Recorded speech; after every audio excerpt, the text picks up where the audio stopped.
Дүйнөдөгү эң кубаттуу өлкөнүн биринде залга жык толгон эл сырдуу жана жашыруун жараяндын жыйынтыгын күтүүдө. General Secretary and other political bureau standing committee members.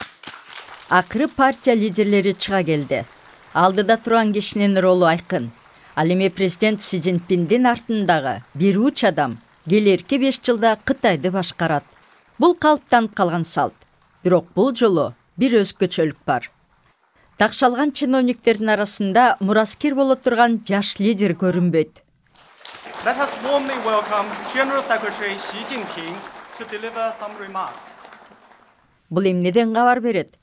Кытайдын лидерлери бийликте 2 гана мөөнөт турат. Президент бул салтты дагы бузганы турабы? Экинчи мөөнөткө келген президент Си кеңешин ортого салды. Биз бирөөнүн ашыкча мактоосуна муктаж эмеспиз.